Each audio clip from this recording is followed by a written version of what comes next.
Welcome to the BuyBox Experts podcast. We bring to light the unique opportunities brands face in today's e-commerce world.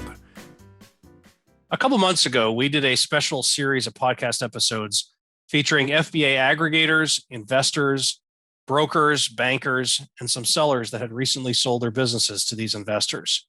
It was one of the most successful podcast series we've ever done at BuyBox Experts. And now we're adding a new sequence. We're going to be talking to a number of mastermind leaders, talking to them about what their members are saying, what they're thinking about as they look at all this investment money now flowing into the space.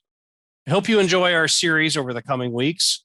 And I want to thank the folks at Getita, our sponsor for this series. Getita is a global leader in Amazon FBA auditing reimbursements, analyzing Amazon data and reconciling FBA inventory, filing claims for reimbursement on the behalf of sellers.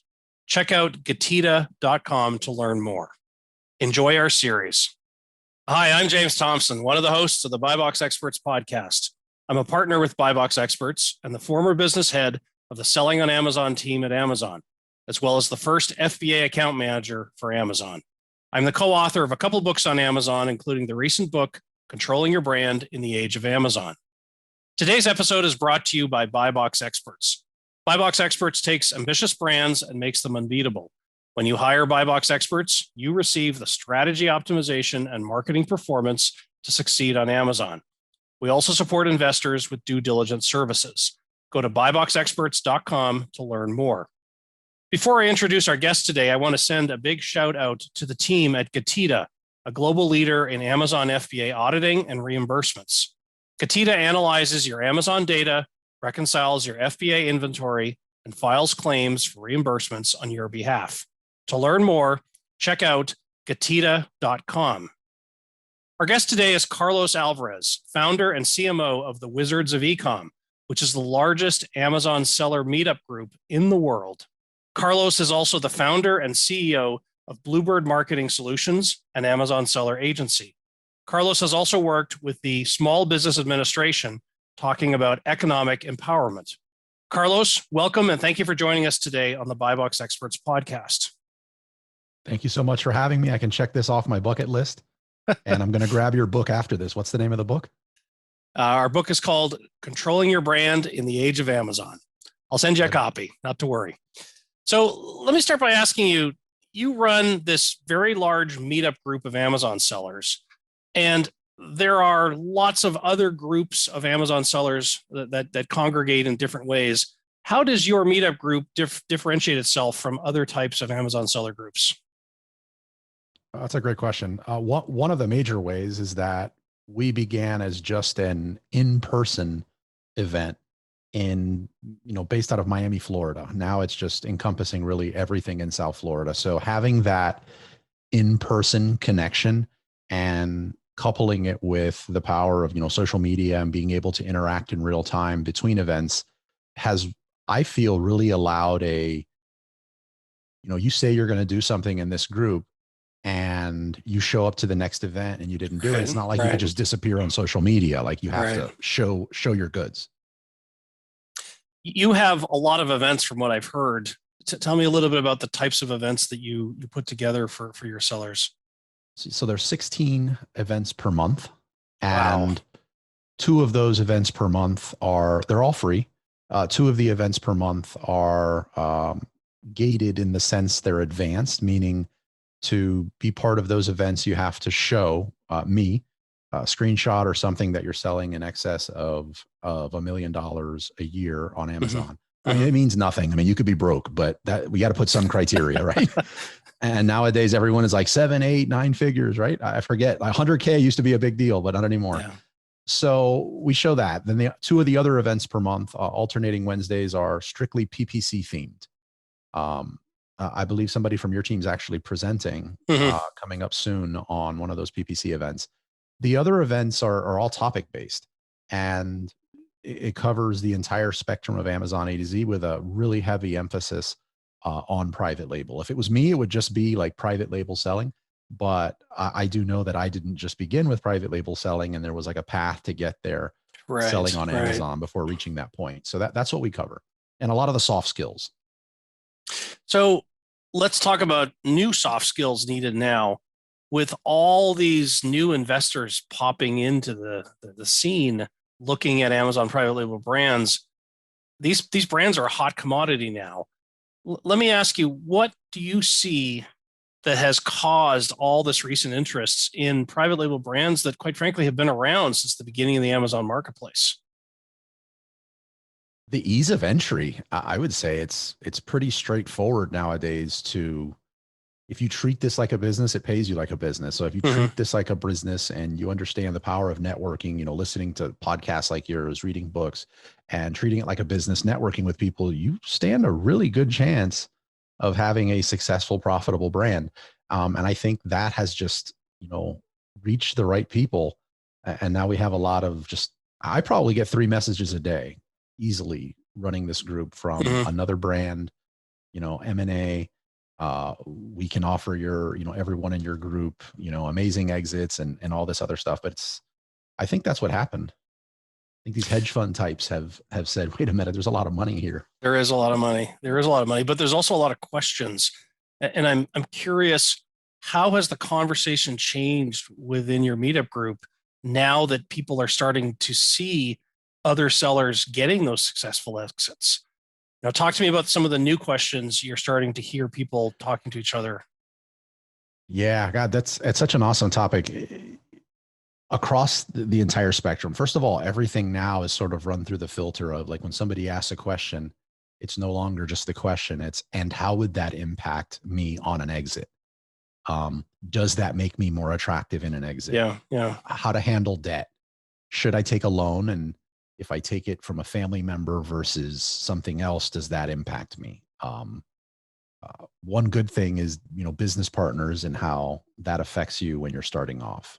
If you started with arbitrage and wholesale and then you get into private label, is your account attractive still to somebody that's going to look at the history and realize, wow, you didn't always make this, I don't know, fancy milk frother that Sure, competes with KitchenAid or something like sure. that, a lot of stuff like that, a lot of questions about, I've just had a lot of success in my businesses with, like, building an email list and building community and stuff like that. But you have a lot of people that are buying these companies that will just straight face say, and maybe they're right, but they say, we don't care about that. Like, that's not going to help you get a multiple in the space. So the questions become, does it?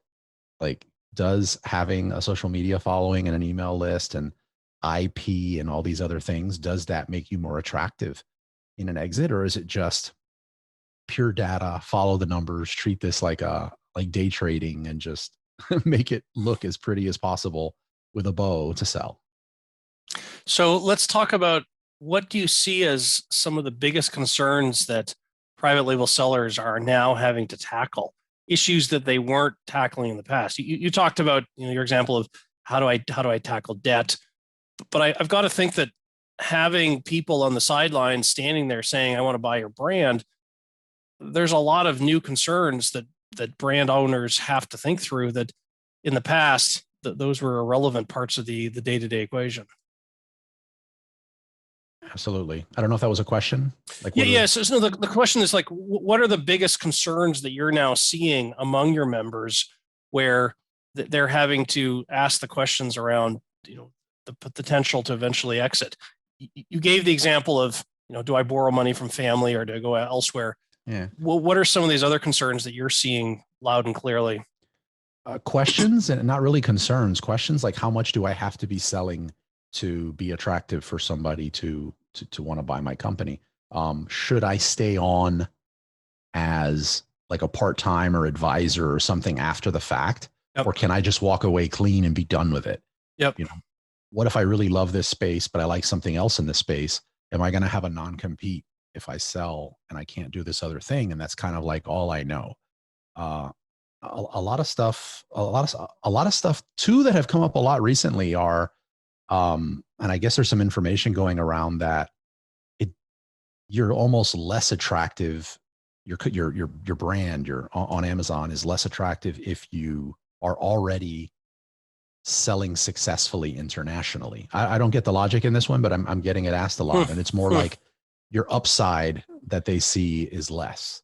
or something like that. Another one is actually sellers are getting worried, and they're like, look, if these companies start gobbling up enough of our competitors and they're willing to work on razor thin margins and their teams are just, 50x better than mine. Yeah. And they have a massive logistics team and we have, Fulana on Alibaba, then how can we compete? Yes. Yes. Yeah, there's definitely something to be said about being the second or third person in your space to be acquired. The first company that gets acquired, new capital will be put into that business, potentially opportunities to create efficiencies that are simply not available unless you have massive scale already. I can see those certainly being concerns. Let me ask you this. Some of the private label sellers that I've talked with recently are asking the question, how much longer is this investor interest going to continue? What are your thoughts on that? I don't think we're anywhere near the end of that.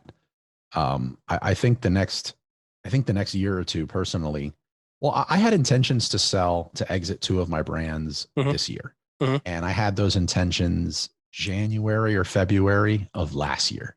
Okay. And I don't claim to be, as a matter of fact, I have no idea what they really look at and what they're interested in at this point, because I've successfully exited brands and they were interested in just killing off my brand. They didn't like keep it and continue selling it.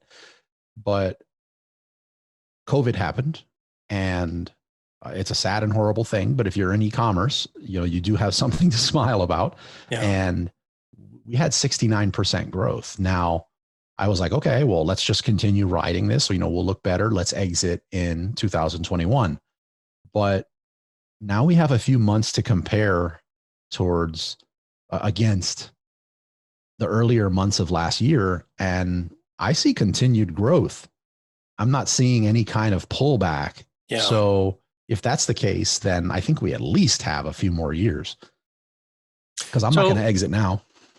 Yeah. I mean, you're sitting on a really good asset. And one of the big questions that I have been asked repeatedly is now a good time to sell? Should I sell in a year? Should I sell in 2 years? It's a very personal question, but quite frankly, there are dynamics in play, and some of the investors are asking questions and making offers that provide sellers with the opportunity to enjoy some of the future earnings that may happen under new ownership. How do you see this whole equation playing out around sell now, sell in 6 months, sell in 12 months? How do you see that playing out, and how do you help the folks in your meetup group think through that? It's extraordinarily difficult. Whether someone, let me say that I think a lot of businesses start with this whole, start with the exit in mind. I'm incapable of doing that. And maybe that's a flaw of me as a business owner. Like, I start a business and I put so much time and energy into it that I need to be emotionally connected. So I imagine like my grandkids working in this business. Sure. So that's what fuels me. So if I get to a point where, and it's happened before, that another idea happens, and then I see that there's interest in this one business that, a day ago I thought I could never part with, my mind starts going towards this other thing that I'm now going to be able to do if I exit, because I'm going to have the capital and the bandwidth. Yep. So when that happens, I think, for most people though, that come up and ask me that, it seems like, oh my goodness, we just had our best 3 months. They suspect that this will not continue, and they wonder if they can sort of sneak out on a high note. And I just explained that it's not really like that. That I think most businesses would do better. And this is what I tell my group, especially if they're in the early stages of their brand. I was like, look, focus on having just a rock star product. Your branding, your imaging, like, dominate in your category. Yep. Focus on getting sales, focus on that profit, and just focus on growing your brand. And if you just focus on that, focus 98% on that, obviously in that is keep your books good, managing cash flow. If you just do that, I think that's the best thing to do to make you attractive to be purchased. I don't know if you agree with that, but it feels like every person's going to have to look at the stars and decide for themselves if the stars line up. But you still have to have a fundamentally good business that you can explain to someone without having to explain away a bunch of cobwebs or gray hat, black hat stuff that you may have done in the past that is completely inappropriate for the time when you're going to sell.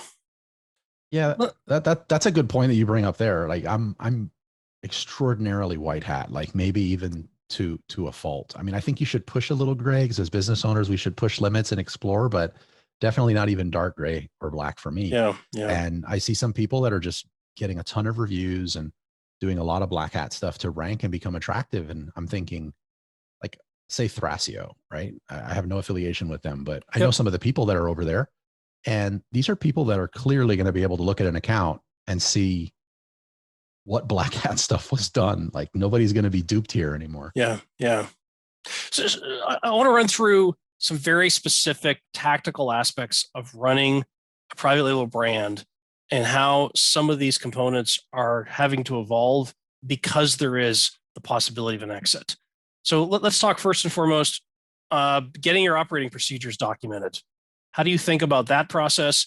And what are you talking to your meetup colleagues about? It's like the gospel to us.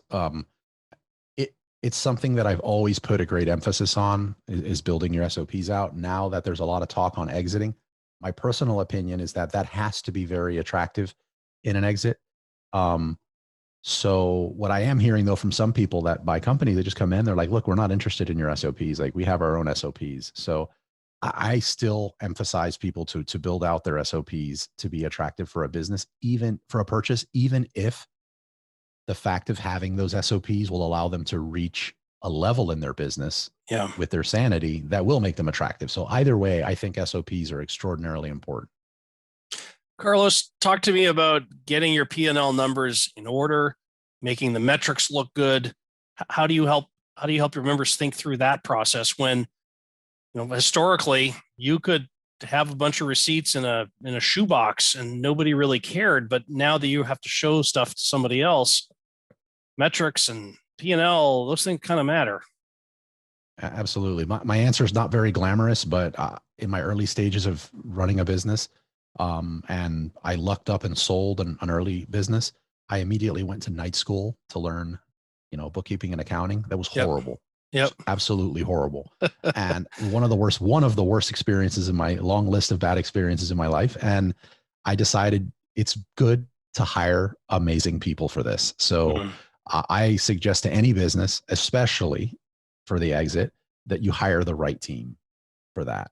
And I recommend people to my group that, are local or abroad, depending on, what they need in their business, if they're international or domestic, for that. But I couldn't tell you apples or oranges in that regard, except they need to be on point. Talk to me about what you're seeing with some of your newer members who are new to the private label space. How are they thinking about building their business from the ground up? What's changed since, let's say, 14, 16 months ago? I'm seeing a greater, which is exciting, but I'm seeing a greater, and I don't really know that this has much to do with, like exiting or the fact that people are buying businesses, but I'm seeing a greater level of education in the space around the importance of keywords. And there just seems to be a lot people talking knowledgeably that you don't just put a product up and it sells. Like, they understand how keywords work. It used to be a lot more people that would just come up to me and say, I'm ranked on the top of page 1. And I'm like, for what? Like, for what keyword, So there seems to be, over the last 16 months, a greater understanding of that, a greater understanding of the different competitors that are involved. In some cases, understanding that this competitor is actually owned by a much bigger company. Like, I know people that are trying to put together lists like that to add into the evaluation process of a product. What about expectations around what it means to have a successful brand on Amazon? This whole concept of branding and go build a brand, that thinking has evolved a lot, certainly in the decade plus I've been involved with Amazon. What are you seeing owners today thinking about when they say, I need to build a brand? Yeah, I guess that's a sore spot for me too. I feel like a lot of people say, I'm going to start a brand. And what that in reality means is they're going to get a trademark and get brand registry. So that they could take advantage of, the awesome features that come with that. I don't consider it that, but you'll hear me say it because it becomes such a difficult explanation to say, I think there's a difference between private labeling and having a brand. And I always try to hammer that home. What I feel is the importance of having a brand and the differences between, branding and private label. Your question specifically though on that I feel like I went on a rabbit hole. Yeah, I'm curious if I came up to you and said, listen, you've been on Amazon, you've been selling for a while, I want to build my own private label brand. Tell me, what does it mean to have a successful private label brand? What does that constitute on Amazon? What is a brand? Yeah, I would say what constitutes a brand on Amazon is one thing you're going to want people going to Amazon and searching for your actual brand. I think that would be important. It's also more important in the beginning to, rank for your important keywords so you get sales. Yep. If somebody's searching for your weird name brand and they're only, converting 3 times a day, that's not going to help anybody. But yeah.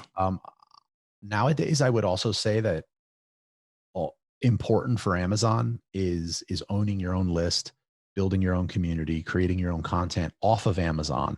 And you can sort of turn that spigot on and not send traffic directly to Amazon, but get your offer in front of your people. And if you want to aim that towards Amazon, fantastic. If you want to aim it to Etsy or aim it to Walmart, fantastic.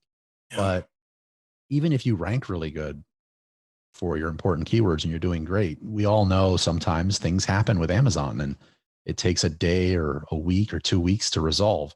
If you lose rank and anything happens, it'd be really nice to fall back on your list. Talk to me a little bit about what you're seeing with regards to brand owners thinking about potentially exiting through a broker, going direct, looking to people like you to make introductions. How do you think through that process of making sure that brand owners know their options and make the necessary trade-offs?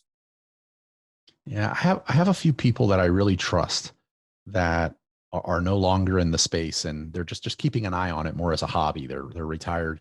And whenever I get reached out to by people wanting to buy companies, and I hear something new, I run it by them. Also there's 2 people in the space that, I don't know, their marketing worked, or I feel like I have a really good relationship with them and they're shooting straight. They understand I have a good community. And I pretty much boil it down and say, look, like, I need to know the answer to some of this stuff without any like hidden motives or anything. Yes, if you do successfully buy something from my group and it turns out really bad for them, you just completely burned your bridge with my entire group. So that's not good for either one of us. So I reach out, I talk to them, I ask.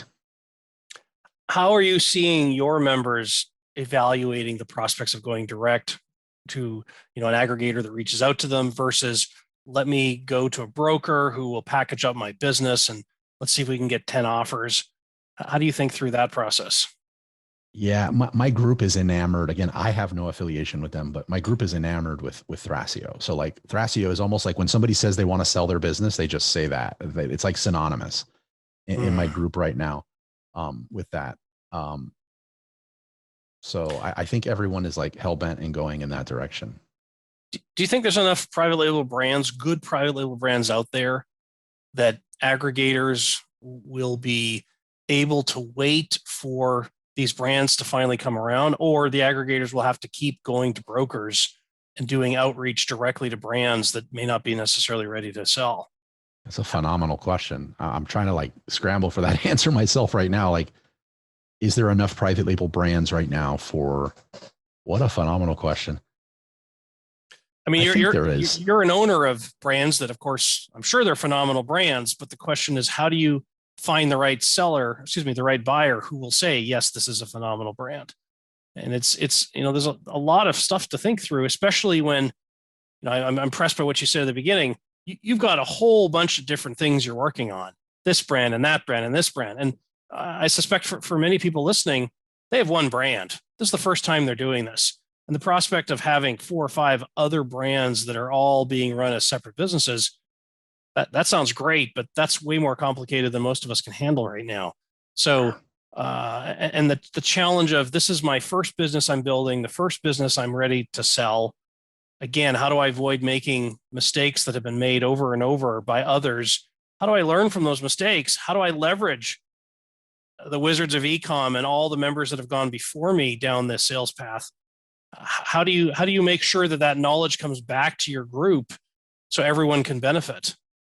Well, one thing we do is when somebody is thinking of exiting, because our group is so like in person and tightly knit. Yeah. That conversation is going to have been going on for months before the person's decided to sell it. And when that person shows up, everyone's saying, "Hey, so what's happened next? And how did it go with so-and-so?" So this is it's a very transparent process. All the way up until when the person finally sells it, they share, if they hadn't already, like what their brand is, which is like a taboo thing in Amazon. And this is what happened. And let me show you behind the scenes of what happened. So the group is very knowledgeable in more than just theory as to what happens, because we share it because we're face to face. And when somebody else decides that, they're thinking of selling it, or they saw this webinar, they'll come to me and I'm just like, "Look, here's this little group chat we have that has a bunch of us that have successfully exited businesses. And we're not trying to buy your business. We don't buy businesses. And we just want to answer this for you." And I'll just drop that person and say in that group chat, and we'll answer the person's question as best they could. So the knowledge lives that way. You have members who have been through this more than once, who Yes. built a business, sold it, and they said, "I want to get back into this." How do you get people who are exiting for the first time, how do you get them excited to come back again and build another business? Usually the payout does that. I think usually the payout does that. Like the person just got a really nice payout. Yeah. In most cases, they were happy before, but they weren't really making a lot of money. They were paying themselves a little some scratch, but it was nice. And they were in charge of their own destiny type of thing. Yeah. But the exit's the first time they're actually seeing a nice little chunk of change all at once. And it sort of validates the whole thing. And then it's like, wait a minute, I can get a small piece of this and I can just apply what I obviously know well enough to make it attractive to somebody buying into something else. I could also hire people now that can do the things that I just hate, but I know how to do, and I can easily create an SOP. Right. So it sort of becomes like the easiest thing, the easiest option they have going forward. So most of the people I know most that do sell and get back in, this is almost a lifestyle for them. So when you took it away, it was, it's like, what do I do now? Am I going to just sit on the sofa? I'm going to play Call of Duty? Like, what am I going to do? So they're desperately wanting to get back. Mm. So let's take that enthusiasm and let me flip it on its head. I run a large national brand. I've got my products on Amazon, and I'm hearing more and more about all these private label sellers who not only exist in large numbers, but are being paid to build and sell their businesses. What advice do you have to the big national brands that are having to compete head to head with small private label brands that no one's ever seen other than on Amazon? Go back to their roots is what I would say. And that is, they entered certain markets that were like wild, wild west for themselves at one point. Mm-hmm. And more than likely what they did was they hired the right people. They hired people that were knowledgeable of that. I would suggest they do the same thing instead of trying to apply like what they're doing now in big box retail stores or somewhere else, or griping in forums about how somebody could just add themselves on their listing, or Amazon won't remove an undesirable seller or something like that. Like, instead of griping about that, hire someone that knows how to actually handle that, that's knowledgeable of transparency and zero and all this other stuff to help you navigate those waters. Oh, a company like yours, actually. Let me ask you this. You have a lot of responsibility in managing your meetup group, with so many people needing or looking to your group for to be the place where they can share ideas and get valid ideas around how to improve their business. How do you think about this process of running a better meetup group and continuing to be relevant a year from now, 2 years from now, as things continue to evolve and Amazon sellers have new opportunities? I'm figuring that out as we go. I have to say this though. I have the meetup group as we know it has I think 14 admins has a 6-person leadership team and has, I think 12 full-time virtual team members that make all that work. I couldn't remove a background in Photoshop, let alone create those thumbnails, nor do I have the time. So blessed to have an amazing team, leadership team, and staff that like work it, becoming relevant, staying relevant, and making it the place everyone wants to go to still a year from now. I'd say just sticking to our guns. Our hashtag is sellers helping sellers. That's what we do. We help sellers, and it's a non-selling environment. So unless you're the presenter that's coming in there and giving your time to pitch something, you can't plug your service. You can't sell nothing. There is no course. There is no anything like that. Yeah. So I would say staying true to that and providing an environment of just sellers helping sellers, encouraging, controlled failures and stuff, taking action instead of just spending. Like, I don't care if you're an RA seller and you get to the group. I just don't want you still on YouTube deciding what scanner app to use in 6 weeks. Like, just go scan something, buy something, and send it. Yeah. If you're allowed. Private label, all that the same way. So I'm just going to say, stay true to what we're doing, stay current, continue selling. I think that's important. Even though this has become very time consuming, I feel that if I stop selling or stop being a seller, I worry that one day when I'm in there doing, teaching the beginner hour, which a lot of people feel like, why would you still teach the beginner hour if you're, at this stage of your life? I learned the most in that beginner hour, fielding questions and having to answer them from people. But I worry that I'll get in there and it'll be kind of like I'm giving an answer that's stale. That was the right answer 3 years ago. So being in the thick of it, making sure the people, that the admins and the leadership team, they're in the thick of it. I think that's how we'll stay cutting edge. I want to wrap up our conversation today by asking you a question about the FBA investors. They're paying higher and higher multiples literally every month. Those numbers keep going up. I'm curious in terms of, how do you see them getting the value out of the multiples they're paying? How do you see them being able to take these brands and do things with them that are going to allow them to get a quick return on investment? In a lot of cases, I don't see how they're going to do that, and don't see how, in some cases, I think there was a cool case study out there about some like carpet product deodorizer that it was how they painted it out and what they did with the sales and like 4Xing it. Like, yeah, that's amazing. In most cases, I don't see how they're going to do it. And I wonder with as many people getting in and the pickings becoming at some point smaller and smaller, what margins are they working on? Are they just trying to like maximize this gross number at the expense of profits to like go IPO, or like, what's the goal here? I don't know. It'll be interesting. Time will tell. Carlos, I want to thank you for joining us today on the Buy Box Experts podcast. For those of you interested in learning more about the Wizards of Ecom, please visit wizardsofecom.com. We look forward to having you join us again next time on the Buy Box Experts podcast. Today's episode is brought to you by Getida. Getida is a global leader in Amazon FBA auditing and reimbursements. Getida analyzes your Amazon data, reconciles your FBA inventory, and files claims for reimbursements on your behalf. No obligations, no hidden fees, just Getida recovering your money. Getida helps you get your money back into your pockets so you can focus on investing in more inventory and growing your business. To learn more, check out Getida.com. That's GETIDA.com. Thanks for listening to the Buy Box Experts podcast. Be sure to click subscribe, check us out on the web, and we'll see you next time.